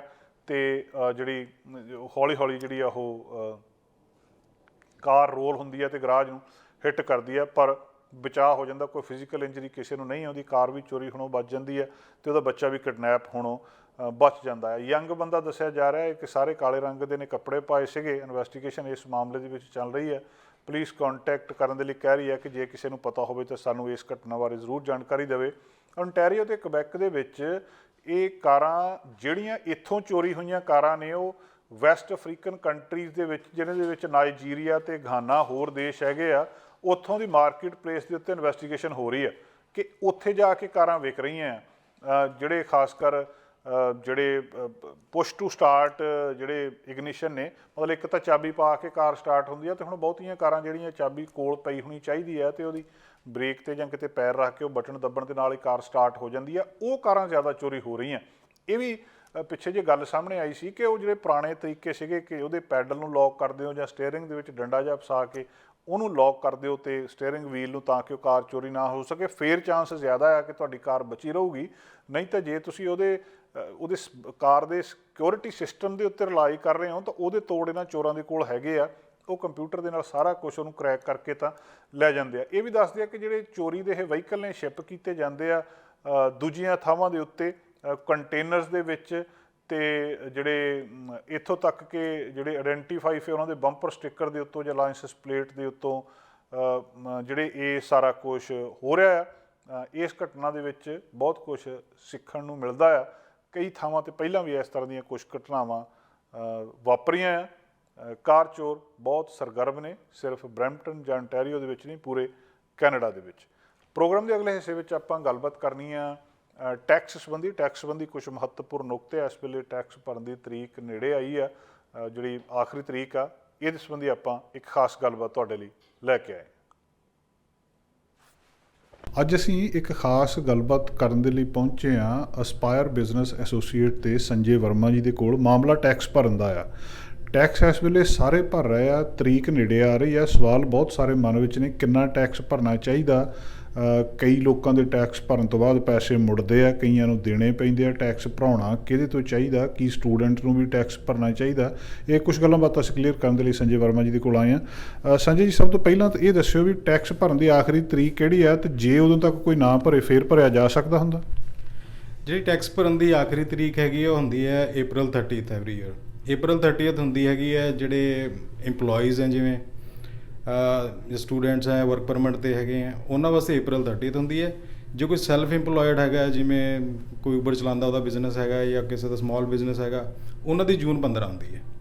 ਅਤੇ ਜੇ ਬੰਦਾ 30 ਅਪ੍ਰੈਲ ਤੱਕ ਨਾ ਭਰੇ ਫਿਰ ਇਹ ਹੁੰਦਾ ਕਿ ਜਿਨ੍ਹਾਂ ਦੇ ਤਾਂ ਟੈਕਸ ਦੇਣ ਵਾਲਾ ਹੁੰਦਾ ਹੈ ਉਹਨਾਂ ਨੂੰ 30 ਅਪ੍ਰੈਲ ਤੋਂ ਬਾਅਦ 5% ਪੈਨਲਟੀ ਹੁੰਦੀ ਹੈ, ਅਤੇ 1% ਪਰ ਮੰਥ ਦੇ ਹਿਸਾਬ ਨਾਲ ਫਿਰ ਉਹ ਜਿਹੜਾ ਅਮਾਊਂਟ ਡਿਊ ਹੁੰਦਾ ਹੈ ਉਹਦੇ ਉੱਤੇ ਉਹਨਾਂ ਨੂੰ ਇੰਟਰਸਟ ਪੇ ਕਰਨਾ ਪੈਂਦਾ ਹੈ। ਇਹਦੇ 'ਚ ਸਟੂਡੈਂਟਸ ਜਿਹੜੇ ਆ ਉਹਨਾਂ ਨੂੰ ਵੀ ਇਹ ਫਾਈਲ ਕਰਨਾ ਪੈਂਦਾ ਟੈਕਸ? ਹਾਂਜੀ, ਸਟੂਡੈਂਟਸ ਨੂੰ ਕਰ ਦੇਣਾ ਚਾਹੀਦਾ। ਕਈ ਵਾਰੀ ਕੀ ਹੁੰਦਾ, ਜਿਹੜੇ ਸਟੂਡੈਂਟਸ ਦੀ ਕੋਈ ਇਨਕਮ ਨਹੀਂ ਹੁੰਦੀ ਹੈ, ਫੋਰ ਐਗਜ਼ਾਮਪਲ ਜ਼ੀਰੋ ਇਨਕਮ ਕਿਸੇ ਦੀ ਹੈ, ਨਵਾਂ ਆਇਆ, ਅਤੇ ਉਹ ਸੋਚਦੇ ਆ ਕਿ ਸਾਨੂੰ ਟੈਕਸ ਭਰਨ ਦੀ ਲੋੜ ਨਹੀਂ ਹੈਗੀ, ਪਰ ਆਲਵੇਜ਼ ਬੈਨੀਫੀਸ਼ੀਅਲ ਹੁੰਦਾ ਹੈ। ਉਹਦੇ 'ਚ ਕੀ ਹੈਗਾ ਕਿ ਜੇ ਉਹ ਟੈਕਸ ਭਰ ਦਿੰਦੇ ਹੈਗੇ ਆ ਤਾਂ ਇੱਕ ਨਾ ਇੱਕ ਬੈਨੀਫਿਟ ਹੁੰਦਾ ਹੈ ਜਿਹਨੂੰ ਕਹਿੰਦੇ ਹੈਗੇ ਆਪਾਂ GST ਬੈਨੀਫਿਟ। ਜੇ ਉਹ ਟੈਕਸ ਭਰ ਦਿੰਦੇ ਆ ਤਾਂ ਉਹਨਾਂ ਨੂੰ ਉਹ GST ਬੈਨੀਫਿਟ ਵਾਪਸ ਮਿਲ ਜਾਂਦਾ। ਤਾਂ ਇੱਕ ਤਰੀਕੇ ਨਾਲ ਫਾਇਦਾ ਹੀ ਹੈ, ਸਟੂਡੈਂਟਸ ਨੂੰ ਭਰਨਾ ਚਾਹੀਦਾ ਹਮੇਸ਼ਾ ਟੈਕਸ। ਅਤੇ ਜਿਹੜੇ ਵਰਕ ਪਰਮਿਟ ਵਾਲੇ ਨੇ? ਹਾਂਜੀ, ਆਫ ਕੋਰਸ ਉਹਨਾਂ ਨੂੰ ਤਾਂ ਭਰਨਾ ਹੀ ਪੈਂਦਾ। ਉਹਨਾਂ ਦੀ ਤਾਂ ਜਿਹਦੀ ਕੈਨੇਡਾ 'ਚ ਕਿਸੇ ਦੀ ਵੀ ਕੋਈ ਇਨਕਮ ਹੈਗੀ ਆ, ਉਹਨਾਂ ਨੂੰ ਤਾਂ ਟੈਕਸ ਭਰਨਾ ਪੈਂਦਾ। ਕਿਸੇ ਨੇ ਪਿਛਲੇ ਸਾਲ ਭਰਿਆ ਹੀ ਨਹੀਂ, ਭੁੱਲ ਗਿਆ, ਐਤਕੀ ਭਰ ਸਕਦਾ? ਹਾਂਜੀ, ਸਾਡੇ ਕੋਲ ਤਾਂ ਕਲਾਇੰਟ ਆਉਂਦੇ ਜਿਹੜੇ 4-5 ਸਾਲ ਭਰੇ ਹੀ ਨਹੀਂ ਹੁੰਦੇ ਕਈ ਕਿਸੇ ਨੇ, ਅਤੇ ਅਸੀਂ ਇਕੱਠੇ ਬਣਾ ਕੇ ਭਰ ਦਿੰਦੇ ਹਾਂ ਫਿਰ। ਅਤੇ ਇਹਦਾ ਨੁਕਸਾਨ ਕੀ ਹੁੰਦਾ ਜਿਹੜਾ ਟੈਕਸ ਨਹੀਂ ਭਰਦੇ? ਉਹਦੇ ਸਭ ਤੋਂ ਵੱਡਾ ਨੁਕਸਾਨ ਤਾਂ ਇਹੀ ਹੁੰਦਾ ਕਿ ਜਿਵੇਂ ਮੈਂ ਤੁਹਾਨੂੰ ਪਹਿਲਾਂ ਵੀ ਦੱਸਿਆ ਕਿ ਜਿਹੜੇ GST ਦਾ ਬੈਨੀਫਿਟ ਹੁੰਦਾ ਕਿਸੇ ਨੂੰ ਮਿਲਣਾ ਹੁੰਦਾ, ਉਹ ਨਹੀਂ ਮਿਲਦਾ ਅਗਰ ਤੁਸੀਂ ਨਹੀਂ ਭਰਿਆ ਹੋਇਆ। ਅਤੇ ਦੂਜਾ, ਅਗਰ ਉਹ ਟੈਕਸ ਓਇੰਗ ਹੈਗਾ ਕਿਸੇ ਦਾ, ਉਹਨਾਂ ਨੇ ਪੇ ਕਰਨਾ ਹੈ ਟੈਕਸ, ਤਾਂ ਉਹਦੇ ਵਿੱਚ ਉਹਨਾਂ ਨੂੰ ਫਿਰ ਉਹੀ 5% ਪੈਨਲਟੀ, 1% ਐਵਰੀ ਮੰਥ ਦੇ ਹਿਸਾਬ ਨਾਲ ਇੰਟਰਸਟ ਐਡ ਕਰ ਲੈਂਦੇ ਆ। ਤਾਂ ਜਦੋਂ ਭਰਦੇ ਆ ਤਾਂ ਫਿਰ ਉਹਨੂੰ ਸਾਰਾ ਪੇ ਕਰਨਾ ਪੈਂਦਾ ਵਾਪਸ। ਇਹ GST ਕੀ ਹੁੰਦੀ ਹੈ ਜੀ? ਕਈ ਲੋਕ ਕਹਿੰਦੇ ਵੀ ਫਲਾਣੇ ਅਕਾਊਂਟੈਂਟ ਤੋਂ ਟੈਕਸ ਭਰਾਇਆ ਸੀ, ਉਹ ਪੈਸੇ ਮੁੜਾ ਦਿੰਦਾ ਆ, ਅਤੇ ਫਲਾਣੇ ਤੋਂ ਭਰਾਇਆ ਸੀ, ਉਹਦੇ 'ਚ ਸਾਨੂੰ ਦੇਣੇ ਪਏ। ਇਹਦਾ ਕੀ ਚੱਕਰ ਹੁੰਦਾ ਜੀ? ਇਹ ਆਈ ਡੋਂਟ ਨੋ, ਮਿਸਕਨਸੈਪਸ਼ਨਸ ਹੀ ਹੈ, ਇੱਦਾਂ ਦਾ ਕੁਝ ਹੈਗਾ ਨਹੀਂ ਐਕਚੁਅਲੀ। ਤਾਂ ਜੇ ਅਗਰ ਰੂਲ ਬੁੱਕ ਦੇ ਹਿਸਾਬ ਨਾਲ ਦੇਖਿਆ ਜਾਵੇ ਤਾਂ ਸਾਰੇ ਅਕਾਊਂਟੈਂਟ ਅਗਰ ਫਾਈਲ ਪ੍ਰੋਪਰਲੀ ਕਰਦੇ ਹੋਣ ਤਾਂ ਇੱਕੋ ਹੀ ਟੈਕਸ ਰਿਟਰਨ ਬਣਨੀ ਚਾਹੀਦੀ ਹੈ ਸਾਰਿਆਂ ਦੀ। ਮਤਲਬ ਕੋਈ ਡਿਫਰੈਂਸ ਨਹੀਂ ਆਏਗਾ। ਫੋਰ ਐਗਜ਼ਾਮਪਲ ਮੈਂ ਭਰਦਾ, ਨਾਲ ਭਰਦਾ, ਅਸੀਂ ਦੋਨੋਂ ਪ੍ਰੋਪਰਲੀ ਭਰ ਰਹੇ ਹਾਂ ਉਹਨੂੰ, ਤਾਂ ਸਾਡਾ ਬਿਲਕੁਲ ਸੇਮ ਹੋਏਗਾ। ਪਰ ਇਹ ਹੁੰਦਾ ਹੈ ਕਿ ਅਗਰ ਕੋਈ ਕਲੇਮਸ ਗਲਤ ਕੀਤੇ ਹੈ, ਕਿਸੇ ਨੇ ਪ੍ਰੋਪਰਲੀ ਪਾਇਆ ਨਹੀਂ ਹੈਗਾ, ਜਾਂ ਕੋਈ ਓਵਰ ਕਲੇਮ ਕਰ ਲਈਆਂ ਚੀਜ਼ਾਂ, ਅਤੇ ਲੋਕ ਕਈ ਵਾਰ ਰਿਫੰਡ ਲੈ ਵੀ ਲੈਂਦੇ ਹਨ। ਸਾਡਾ ਸਿਸਟਮ ਜਿਹੜਾ ਕੈਨੇਡਾ ਦਾ ਟੈਕਸ ਸਿਸਟਮ ਉਹ ਇੱਦਾਂ ਹੈਗਾ, ਇਹ ਨਾ ਸੈਲਫ ਰਿਪੋਰਟਿੰਗ ਸਿਸਟਮ ਹੈ। ਫੋਰ ਐਗਜ਼ਾਮਪਲ ਮੈਂ ਅੱਜ ਟੈਕਸ ਰਿਟਰਨ ਭਰਨ ਗਿਆ ਹੈਗਾ, ਤਾਂ ਮੈਂ ਜੋ ਉੱਥੇ ਰਿਪੋਰਟ ਕਰੂੰਗਾ, ਚਾਹੇ ਉਹ ਸੱਚ ਹੈ ਝੂਠ ਹੈ, ਜੋ ਮੈਂ ਕਹਤਾ ਮੇਰੇ ਇੰਨੇ ਖਰਚੇ ਹੋਏ ਆ, ਮੇਰਾ ਇਹ ਹੋਇਆ, ਅਤੇ ਉਹਨਾਂ ਨੇ ਉਹਨੂੰ ਬਿਲੀਵ ਕਰਕੇ ਉਸ ਟਾਈਮ ਅਗਰ ਰਿਫੰਡ ਬਣਦਾ ਤਾਂ ਰਿਫੰਡ ਦੇ ਦੇਣਾ, ਅਗਰ ਪੇ ਕਰਨ ਵਾਲਾ ਤਾਂ ਪੇ ਕਰਨਾ। ਉਸ ਟਾਈਮ ਫਾਈਲਿੰਗ 'ਤੇ ਕੋਈ ਵੈਰੀਫਿਕੇਸ਼ਨ ਨਹੀਂ ਹੁੰਦੀ ਕਿਸੇ ਦੀ ਵੀ। ਵੈਰੀਫਿਕੇਸ਼ਨ ਵਾਸਤੇ ਫਿਰ ਉਹ ਅਲੱਗ ਤੋਂ ਜਿਹੜਾ ਹੈਗਾ ਸੈਪਟੰਬਰ ਅਕਤੂਬਰ ਦੇ ਵਿੱਚ ਵੈਰੀਫਿਕੇਸ਼ਨਾਂ ਸ਼ੁਰੂ ਹੁੰਦੀਆਂ, ਜਦੋਂ ਮੈਚਿੰਗ ਕਰਦੇ ਆ, ਫਿਰ ਦੇਖਦੇ ਆ, ਫਿਰ ਰਿਟਰਨ ਪਿਕ ਕਰਦੇ ਆ। ਇਸ ਕਰਕੇ ਜਿਹੜਾ ਔਨ ਫਾਈਲਿੰਗ ਅਗਰ ਤੁਸੀਂ ਕਹਿ ਰਹੇ ਹੋ ਕਿ ਮੈਨੂੰ ਉਹਨੇ ਰਿਫੰਡ ਦਵਾਤਾ ਅਤੇ ਤੁਸੀਂ ਨਹੀਂ ਰਿਫੰਡ ਦਵਾ ਰਹੇ, ਤਾਂ ਇਹਦਾ ਮਤਲਬ ਕੋਈ ਕਲੇਮ ਜਿਹੜੇ ਤੁਸੀਂ ਕੀਤੇ ਆ ਐਕਸਪੈਂਸਿਸ ਹੈ ਕੁਛ, ਉਹਦੇ ਵਿੱਚ ਕੋਈ ਇਸ਼ੂ ਹੈਗਾ। ਸਧਾਰਨ ਬੰਦਾ ਕਿਹੜੇ ਕਲੇਮ ਕਰ ਸਕਦਾ, ਜਾਂ ਕਿਹੜੇ ਕਲੇਮ ਕਰਨੇ ਚਾਹੀਦੇ ਉਹਨੂੰ, ਜਿਹਨੂੰ ਦੇਸੀ ਭਾਸ਼ਾ 'ਚ ਅਸੀਂ ਕਹਿੰਦੇ ਵੀ ਖਰਚੇ ਪਾ ਸਕਦਾ? ਜਿਹੜੇ ਇੰਪਲੋਈਜ਼ ਹੁੰਦੇ ਆ, ਇੰਪਲੋਈਜ਼ ਦੇ ਜਿਵੇਂ T4 ਹੈ ਤੁਹਾਡੇ ਕੋਲ, ਸਿੰਪਲ T4 ਦੇ ਵਿੱਚ ਤਾਂ ਤੁਹਾਡੇ ਕੋਲ ਆਪਸ਼ਨਸ ਬਹੁਤ ਘੱਟ ਹੁੰਦੀਆਂ। ਉਹਦੇ ਵਿੱਚ ਤਾਂ ਜਿਹੜਾ ਸਭ ਤੋਂ ਵੱਡਾ ਟੈਕਸ ਸੇਵਿੰਗ ਟੂਲ ਜਿਹੜੇ ਲੋਕ ਯੂਜ਼ ਕਰਦੇ ਉਹ RRSP ਹੁੰਦਾ। RRSP ਨਾਲ ਕੀ ਹੁੰਦਾ, ਤੁਹਾਡੇ ਜਿਹੜੀ ਟੈਕਸੇਬਲ ਇਨਕਮ ਹੈ ਉਹ ਰਿਡਿਊਸ ਹੋ ਜਾਂਦੀ ਹੈ, ਉਹਦੇ ਨਾਲ ਤੁਸੀਂ ਰਿਫੰਡ ਲੈ ਲੈਂਦੇ ਹੋ। ਬਾਕੀ ਜਿਹੜੇ ਬੇਸਿਕ ਡਿਡਕਸ਼ਨਸ ਮਿਲਦੀਆਂ ਹੈਗੀਆਂ ਤੁਹਾਨੂੰ, ਫੋਰ ਐਗਜ਼ਾਮਪਲ ਅਗਰ ਤੁਸੀਂ ਡੋਨੇਸ਼ਨ ਪੇ ਕੀਤੀ ਹੈ ਕਿਸੇ ਨੂੰ, ਚੈਰਿਟੀ ਨੂੰ, ਉਹਦੀ ਡਿਡਕਸ਼ਨ ਤੁਹਾਨੂੰ ਮਿਲੇਗੀ। ਜਾਂ ਮੈਡੀਕਲ ਐਕਸਪੈਂਸਿਸ ਤੁਹਾਡੇ ਹੈਗੇ ਆ ਉਹਦੀ ਡਿਡਕਸ਼ਨ ਤੁਹਾਨੂੰ ਮਿਲੇਗੀ। ਬਾਕੀ ਜਿਹੜੀ ਸਪਾਊਜ਼ਲ ਹੁੰਦੇ ਤੁਹਾਡੀ ਉਹ ਸ਼ੇਅਰਿੰਗ ਹੋ ਜਾਂਦੀ ਆ ਆਪਸ 'ਚ ਉਹਨਾਂ ਦੀ ਇਨਕਮ ਦੀ। ਅਤੇ ਇਹ ਬਸ ਇੰਨਾ ਕੀ ਥੋੜ੍ਹੇ ਹੋਰ ਵੀ ਹੈਗੇ ਆ, ਪਰ ਜੇ ਅਸੀਂ ਡਿਟੇਲ 'ਚ ਜਾਈਏ ਤਾਂ ਡਿਸਕਸ ਕਰ ਸਕਦੇ ਹਾਂ। ਬਟ ਮੋਸਟਲੀ ਜਿਹੜਾ ਇੰਪਲੋਈਜ਼ ਦੇ ਬਾਰੇ 'ਚ ਇਹੀ ਹੁੰਦਾ। ਤੇ ਇੱਕ ਕੋਵਿਡ ਦੇ ਦੌਰਾਨ ਲੋਕਾਂ ਨੂੰ ਸਰਬ ਮਿਲੀ ਸੀ, ਉਹਦਾ ਬਾਅਦ 'ਚ ਨਾਮ ਬਦਲ ਗਿਆ ਸੀ, ਉਹ ਪਿਛਲੇ ਸਾਲ ਵੀ ਮਿਲਦੇ ਰਹੇ। ਹੁਣ ਸੁਣਦੇ ਆ ਵੀ ਉਹ ਕਹਿੰਦੇ ਵਾਪਸ ਦੇਣੇ ਪੈਣੇ ਆ। ਹਾਂਜੀ, ਉਹਦਾ ਸੀਗਾ ਕਿ ਜਿਹੜੀ ਸਰਬ ਦੇ ਕਿਸੇ ਨੇ ਬੈਨੀਫਿਟ ਲਿੱਤੇ ਆ ਉਸ ਟਾਈਮ, ਅਤੇ ਅਗਰ ਤੁਹਾਡੀ ਇਸ ਸਾਲ ਦੀ 2021 ਦੀ ਇਨਕਮ 38,000 ਤੋਂ ਉੱਤੇ ਚਲੇ ਜਾਂਦੀ ਆ ਤਾਂ ਉਹਦੇ ਹਿਸਾਬ ਨਾਲ ਫਿਰ ਤੁਹਾਨੂੰ ਸਰਬ ਦੇ ਪੈਸੇ ਮੋੜਨੇ ਪੈ ਸਕਦੇ ਆ। ਅਤੇ ਉਹਨਾਂ ਨੇ ਰੇਟ ਇੱਦਾਂ ਹੈਗਾ ਕਿ ਜਿਵੇਂ ਫॉर 38,000 ਤੋਂ ਉੱਪਰ ਜਿੰਨੀ ਜਾਂਦੀ ਹੈਗੀ ਆ ਇਨਕਮ, ਉਹਦੇ ਫॉर ਐਵਰੀ $1 ਤੁਹਾਨੂੰ ਜਿਹੜਾ 50 ਸੈਂਟ ਵਾਪਸ ਕਰਨੇ ਪੈਣੇ। ਅਤੇ ਇਹ ਕੰਬਾਈਨਡ ਇਨਕਮ ਹੁੰਦੀ ਆ, ਮਤਲਬ ਹਸਬੈਂਡ ਨੇ ਇਹ ਲਈ ਆ ਸਰਬ ਅਤੇ ਇਨਕਮ ਵਾਈਫ ਦੀ ਜ਼ਿਆਦਾ ਆ, ਦੋਵਾਂ ਦੀ 38 ਕ੍ਰਾਸ ਕਰ ਜਾਵੇ? ਨਹੀਂ, ਇੰਡੀਵਿਜੂਅਲੀ। ਇੰਡੀਵਿਜੂਅਲ? ਹਾਂਜੀ ਹਾਂਜੀ, ਇਕੱਲੇ ਇਕੱਲੇ ਦੀ ਹੈ। ਅਤੇ ਇੱਕ ਜਿਹੜੇ ਲੋਕ ਰੈਂਟ 'ਤੇ ਰਹਿੰਦੇ ਆ, ਉਹ ਰੈਂਟ ਕਿਸੇ ਤਰ੍ਹਾਂ ਕਲੇਮ ਕਰ ਸਕਦੇ ਹੁੰਦੇ ਆ, ਜਾਂ ਜੇ ਉਹਨੂੰ ਉਹ ਜਾਂ ਲੀਜ਼ ਕੀਤਾ ਹੈ ਜਾਂ ਕੁਛ? ਸਾਡੇ ਇੱਥੇ ਬ੍ਰਿਟਿਸ਼ ਕੋਲੰਬੀਆ 'ਚ ਨਹੀਂ ਹੈਗਾ, ਸਾਡੇ ਕੋਈ ਰੈਂਟ ਦੀ ਡਿਡਕਸ਼ਨ ਅਲਾਉਡ ਨਹੀਂ ਹੈ। ਅਤੇ ਆਮ ਤੌਰ ਦੇ ਉੱਤੇ ਕਿਹੜੀ ਗੱਲ ਦਾ ਖਿਆਲ ਰੱਖਿਆ ਜਾਣਾ ਚਾਹੀਦਾ ਵੀ ਟੈਕਸ ਫਾਈਲ ਕਰਨ ਵੇਲੇ? ਟੈਕਸ ਫਾਈਲ ਕਰਨ ਲੱਗੇ ਇਹੀ ਹੁੰਦਾ ਕਿ ਇੱਕ ਤਾਂ ਤੁਹਾਡੀ ਜਿਹੜੀ ਪਲੈਨਿੰਗ ਬਹੁਤ ਇੰਪੋਰਟੈਂਟ ਹੁੰਦੀ ਹੈ। ਫੋਰ ਐਗਜ਼ਾਮਪਲ ਅਸੀਂ ਤਾਂ ਸੁਜੈਸਟ ਕਰਦੇ ਹਾਂ ਤੁਸੀਂ ਆਪਣੀ ਇਨਕਮ ਦੇ ਹਿਸਾਬ ਨਾਲ ਟਰਾਈ ਕਰੋ ਕਿ ਤੁਸੀਂ ਜਿਹੜਾ ਆਪਣਾ ਜਨਵਰੀ ਫੈਬਰੂਰੀ ਦੇ ਵਿੱਚ ਜਿਹੜਾ ਹੈਗੇ ਇੱਕ ਵਾਰੀ ਆਪਣੀ ਸਾਰੇ ਡਾਕੂਮੈਂਟ ਇਕੱਠੇ ਕਰਕੇ ਰਿਵਿਊ ਕਰ ਲਓ, ਦੇਖ ਲਓ ਤੁਹਾਡੀ ਇਨਕਮ ਕਿੰਨੇ ਕੁ ਬਣਦੀ ਹੈ, ਅਤੇ ਉਹਦੇ ਹਿਸਾਬ ਨਾਲ ਅਗਰ ਤੁਸੀਂ RRSP ਲੈਣੀ ਹੈ ਉਹਦੀ 1 ਮਾਰਚ ਹੁੰਦੀ ਹੈ ਲਾਸਟ ਡੇਟ, ਅਤੇ ਉਹ RRSP ਲੈ ਕੇ ਤੁਸੀਂ ਆਪਣੀ ਟੈਕਸ ਸੇਵਿੰਗ ਕਰੋ। ਅਤੇ ਦੂਜਾ ਇਹ ਹੈ ਕਿ ਔਨ ਟਾਈਮ ਜਿਹੜੀ ਹੈਗੀ ਤੁਸੀਂ ਹਮੇਸ਼ਾ ਆਪਣੀ ਟੈਕਸ ਫਾਈਲ ਕਰੋ। ਅਤੇ ਮੰਨ ਲਓ ਕੋਈ ਬੰਦਾ ਊਬਰ ਚਲਾਉਂਦਾ ਆ, ਉਹਦੀ ਇਨਕਮ ਕਿੱਦਾਂ ਗਿਣੀ ਜਾਂਦੀ ਆ, ਜਾਂ ਉਹਦੇ ਕੋਲੇ ਮਤਲਬ ਕੈਸ਼ ਕਿਤੇ ਉਹਨੂੰ ਆ ਰਿਹਾ ਆ, ਉਹਦੀ ਇਨਕਮ ਕਿੱਦਾਂ ਗਿਣੀ ਜਾਊਗੀ ਅਤੇ ਉਹ ਟੈਕਸ ਕਿੱਦਾਂ ਫਾਈਲ ਕਰੇ? ਜਿਵੇਂ ਤੁਸੀਂ ਊਬਰ ਚਲਾਉਂਦੇ ਹੋ ਜਾਂ ਸਕਿਪ ਦਾ ਡਿਸ਼ਿਜ਼ ਇਹ ਸਾਰੀ ਚੀਜ਼ਾਂ ਹੈਗੀਆਂ, ਉਹਨਾਂ ਦੀ ਇੱਕ ਤਾਂ ਸਟੇਟਮੈਂਟ ਹੁੰਦੀ ਹੈ ਉਹ ਜਿਹੜੀ ਇਸ਼ੂ ਕਰਦੇ ਆ ਇਹਨਾਂ ਨੂੰ। ਅਤੇ ਉਹ ਤੋਂ ਇਲਾਵਾ ਅਗਰ ਤੁਹਾਡੀ ਕੈਸ਼ ਇਨਕਮ ਹੁੰਦੀ ਹੈ ਤਾਂ ਉਹ ਫਿਰ ਅਗੇਨ ਇਸ ਸੈਲਫ ਰਿਪੋਰਟਿੰਗ ਸਿਸਟਮ, ਤੁਸੀਂ ਆਪ ਓਨੈਸਟਲੀ ਦੱਸ ਸਕਦੇ ਹੋ ਕਿ ਮੇਰੀ ਇੰਨੀ ਇਨਕਮ ਬਣੀ ਸੀਗੀ। ਜਿਹੜੇ ਐਕਸਪੈਂਸਿਸ ਤੁਹਾਡੇ ਆ ਉਹ ਕਲੇਮ ਕਰ ਸਕਦੇ ਆ ਰਿਲੇਟਿਵਲੀ, ਜਿਸ ਤਰ੍ਹਾਂ ਤੁਹਾਡਾ ਫੋਨ ਯੂਜ਼ ਕਰਦੇ ਹੋ, ਗੈਸ ਦੇ ਹੈਗੇ ਆ, ਗੱਡੀ ਦੇ ਹੈਗੇ ਆ। ਉਹਦੇ ਵਿੱਚ ਮੈਂ ਹਮੇਸ਼ਾ ਸਾਰਿਆਂ ਨੂੰ ਕਲਾਇੰਟਸ ਨੂੰ ਰეკਮੈਂਡ ਕਰਦਾ ਕਿ ਜਦੋਂ ਤੁਸੀਂ ਊਬਰ ਚਲਾ ਰਹੇ ਹੋ ਤਾਂ ਮੇਕ ਸ਼ੋਰ ਕਰੋ ਕਿ ਤੁਹਾਡੀ ਗੱਡੀ ਦੀ ਜਿਹੜੀ ਇੰਸ਼ੋਰੈਂਸ ਹੈਗੀ ਉਹਨੂੰ ਬਿਜ਼ਨਸ ਇੰਸ਼ੋਰੈਂਸ ਕਰਵਾਓ। ਕਿਉਂਕਿ ਹੁੰਦਾ ਕੀ ਹੈਗਾ ਕਿ ਤੁਸੀਂ ਪਰਸਨਲ ਗੱਡੀ ਦੇ ਪਰਸਨਲ ਨਾਂ 'ਤੇ ਇੰਸ਼ੋਰੈਂਸ ਲਿੱਤੀ ਹੁੰਦੀ ਹੈ, ਅਤੇ ਵੈਸੇ ਤੁਸੀਂ ਬਿਜ਼ਨਸ ਕਰ ਰਹੇ ਹੋ। ਕੱਲ੍ਹ ਨੂੰ ਅਗਰ ਕੋਈ ਵੀ ਇਸ਼ੂ ਆਉਂਦਾ ਹੈਗਾ, CRA ਨੇ ਸਭ ਤੋਂ ਪਹਿਲਾਂ ਕਹਿਣਾ ਕਿ ਤੁਹਾਡੀ ਗੱਡੀ ਦੀ ਇੰਸ਼ੋਰੈਂਸ ਕਿਹੜੀ ਹੈਗੀ, ਤਾਂ ਬਿਜ਼ਨਸ ਇੰਸ਼ੋਰੈਂਸ ਹੈ ਹੀ ਨਹੀਂ, ਤੁਸੀਂ ਬਿਜ਼ਨਸ ਕਲੇਮ ਕਿਵੇਂ ਕਰ ਸਕਦੇ ਹੋ ਉਹਨੂੰ। ਤਾਂ ਹਮੇਸ਼ਾ ਇਸ ਚੀਜ਼ ਦਾ ਖਿਆਲ ਰੱਖੋ ਕਿ ਆਪਣੀ ਇੰਸ਼ੋਰੈਂਸ ਨੂੰ ਰਿਵਿਊ ਕਰੋ, ਉਹਨੂੰ ਬਿਜ਼ਨਸ ਇੰਸ਼ੋਰੈਂਸ ਕਰਵਾਓ। ਇੱਕ ਆਮ ਤੌਰ 'ਤੇ ਕਹਿੰਦੇ CRA ਫਾਈਲ ਪਿਕ ਕਰ ਲੈਂਦੀ ਰੈਂਡਮਲੀ, ਵੀ ਫਲਾਣੇ ਬੰਦੇ ਦੀ ਫਾਈਲ ਅੜਿੱਕ ਕੇ ਆ ਗਈ, ਹੁਣ ਉਹਦਾ ਸਾਰਾ ਜਿਹੜਾ ਉਹਨਾਂ ਨੇ ਫਿਰ ਉਹ $1 ਦਾ ਹਿਸਾਬ ਕੱਢ ਲੈਂਦੇ ਆ। ਇਹ ਫਾਈਲ ਕਿੱਦਾਂ ਚੱਕਦੇ ਆ ਜੀ? ਉਹ ਅੰਦਾਜ਼ੇ ਨਾਲ ਕਿਸੇ ਦੀ ਗਲਤੀ ਹੋਵੇ? ਇਹਨਾਂ ਦਾ ਜਿਹੜਾ ਸਿਸਟਮ ਹੁੰਦਾ ਉਹਦੇ ਕਈ ਚੀਜ਼ਾਂ ਹੁੰਦੀਆਂ। ਇੱਕ ਤਾਂ ਰੈਂਡਮ ਵੀ ਸਿਲੈਕਸ਼ਨਸ ਹੁੰਦੀਆਂ ਹੈਗੀਆਂ ਆਡਿਟ ਦੀਆਂ, ਉਹ ਰੈਂਡਮਸਲੀ ਜਿਵੇਂ ਤੁਹਾਡੇ ਸਿਸਟਮ ਹੈਗੇ ਆ ਕੰਪਿਊਟਰ ਸਪਿਟ ਕਰ ਦਿੰਦਾ ਕਿ ਇਹ ਫਾਈਲ ਰਿਵਿਊ ਕਰਨੀ ਹੈਗੀ ਆ। ਅਤੇ ਦੂਜਾ ਜਿਹੜਾ ਹੈਗਾ ਕਿ ਉਹ ਤੁਹਾਡਾ ਰੈਕਡ ਤਾਂ ਸਾਰਾ ਹੀ ਹੁੰਦਾ, ਈਅਰ ਬਾਈ ਈਅਰ ਦੇਖਦੇ ਹੈਗੇ ਆ, ਉਹ ਰਿਵਿਊ ਹੁੰਦਾ ਕਿ ਅਗਰ ਤੁਹਾਨੂੰ ਰੈੱਡ ਫਲੈਗਸ ਹੁੰਦੇ ਆ ਕਿਤੇ, ਕੋਈ ਫੋਰ ਐਗਜ਼ਾਮਪਲ ਕੋਈ ਬੰਦਾ ਕੰਸਿਸਟੈਂਟਲੀ ਜਿਹੜਾ ਹੈਗਾ ਲੇਟ ਫਾਈਲ ਕਰ ਰਿਹਾ ਜਾਂ ਗਲਤ ਫਾਈਲ ਕਰ ਰਿਹਾ, ਤਾਂ ਦੈਨ ਉਹ CRA ਜਿਹੜਾ ਹੈਗਾ ਫਾਈਲ ਨੂੰ ਰਿਵਿਊ ਵਾਸਤੇ ਪਿਕ ਕਰ ਸਕਦੇ ਆ। But most of the time ਇਹ ਚੀਜ਼ਾਂ ਹੁੰਦੀਆਂ ਅਕਤੂਬਰ ਨਵੰਬਰ ਦੇ ਮਹੀਨੇ 'ਚ ਜ਼ਿਆਦਾਤਰ ਲੋਕਾਂ ਨੂੰ ਲੈਟਰਸ ਆਉਂਦੀਆਂ, ਅਤੇ ਉਹਦੇ 'ਚ ਦੋ ਚੀਜ਼ਾਂ ਕਈ ਵਾਰ ਲੋਕ ਕਨਫਿਊਜ਼ ਹੋ ਜਾਂਦੇ ਕਿ ਸ਼ਾਇਦ ਮੇਰਾ ਰਿਵਿਊ ਹੋ ਰਿਹਾ। ਕਈ ਵਾਰ ਕੀ ਹੁੰਦਾ ਜਦੋਂ ਤੁਸੀਂ ਰਿਟਰਨ ਫਾਈਲ ਕਰਦੇ ਹੋ ਤਾਂ ਉਹ ਕੁਛ ਡਾਕੂਮੈਂਟਸ ਤੁਹਾਡੇ ਮੰਗਣ ਵਾਸਤੇ ਵੀ ਈਮੇਲ ਲਿਖ ਦਿੰਦੇ ਆ। ਫੋਰ ਐਗਜ਼ਾਮਪਲ ਮੈਂ ਕੋਈ ਕਲੇਮ ਕੀਤੇ ਐਕਸਪੈਂਸਿਸ, ਉਹ ਮੈਨੂੰ ਲੈਟਰ ਆ ਗਈ ਕਿ ਇਹ ਐਕਸਪੈਂਸਿਸ ਤੁਹਾਨੂੰ ਬੈਕਅਪ ਡਾਕੂਮੈਂਟ ਭੇਜੋ। ਉਹ ਸਿੰਪਲ ਰਿਵਿਊ ਹੈਗਾ, ਉਹਦੇ 'ਚ ਕੋਈ ਆਡਿਟ ਨਹੀਂ ਹੈਗਾ, ਉਹ ਤਾਂ ਸਿਰਫ ਉਹ ਮੈਚ ਦੇਖਣਾ ਚਾਹੁੰਦੇ ਆ ਕਿ ਤੁਸੀਂ ਜੋ ਕਲੇਮ ਕੀਤਾ ਉਹ ਠੀਕ ਹੈ। ਅਤੇ ਉਹ ਤੋਂ ਇਲਾਵਾ ਜਿਹੜੀਆਂ ਐਕਚੁਅਲ ਰਿਵਿਊਜ਼ ਹੁੰਦੇ, ਆਡਿਟਸ ਹੁੰਦੇ ਆ, ਉਹ ਫਿਰ ਜਿੱਦਾਂ ਮੈਂ ਤੁਹਾਨੂੰ ਦੱਸਿਆ ਕਿ ਇੱਕ ਤਾਂ ਰੈਂਡਮ ਪਿਕ ਹੋ ਜਾਂਦੇ ਆ, ਕਈ ਵਾਰ ਫਿਰ ਰੈੱਡ ਫਲੈਗਸ ਹੁੰਦੇ ਆ ਤਾਂ ਪਿਕ ਹੋ ਜਾਂਦੇ ਆ। ਬਹੁਤ ਬਹੁਤ ਸ਼ੁਕਰੀਆ ਜੀ, ਮਿਹਰਬਾਨੀ। ਥੈਂਕ ਯੂ ਜੀ। ਦੋਸਤੋ, ਅਸੀਂ ਗੱਲਬਾਤ ਕੀਤੀ ਹੈ ਟੈਕਸ ਫਾਈਲਿੰਗ ਬਾਰੇ ਸੰਜੇ ਵਰਮਾ ਜੀ ਦੇ ਨਾਲ। ਬਹੁਤ ਹੀ ਕੰਮ ਦੀਆਂ ਗੱਲਾਂ ਉਹਨਾਂ ਨੇ ਸਾਡੇ ਨਾਲ ਸਾਂਝੀਆਂ ਕੀਤੀਆਂ। ਟਾਈਮ 'ਤੇ ਟੈਕਸ ਫਾਈਲ ਕਰੋ, ਇਹਦੇ ਬਾਰੇ ਪਹਿਲਾਂ ਜਾਣਕਾਰੀ ਜ਼ਰੂਰ ਲਓ। 30 ਅਪ੍ਰੈਲ ਅਜੇ ਲਾਸਟ ਡੇਟ ਹੈਗੀ ਆ, ਉਹ ਤੋਂ ਪਹਿਲਾਂ ਕਿਸੇ ਕੋਲੋਂ ਵੀ, ਕਿਸੇ ਐਕਸਪਰਟ ਕੋਲੋਂ ਵੀ ਜਾਣਕਾਰੀ ਲੈ ਕੇ ਆਪਣਾ ਟੈਕਸ ਫਾਈਲ ਜ਼ਰੂਰ ਕਰੋ। ਕੈਮਰਾਮੈਨ ਅਮਿਤ ਪਨੇਸਰ ਨਾਲ, ਜਸਕਰਨ, ਚੈਨਲ ਪੰਜਾਬੀ, ਸਰੀ। ਸਾਡਾ ਹਰ ਇੱਕ ਪ੍ਰੋਗਰਾਮ ਦੇਖਣ ਤੇ ਸਾਡੇ ਨਾਲ ਜੁੜਨ ਲਈ ਸਬਸਕ੍ਰਾਈਬ ਕਰੋ ਚੈਨਲ ਪੰਜਾਬੀ ਤੇ ਨੋਟੀਫਿਕੇਸ਼ਨ ਲਈ ਬੈਲ ਆਈਕਨ ਵਾਲੇ ਬਟਨ ਤੇ ਕਲਿੱਕ ਕਰੋ।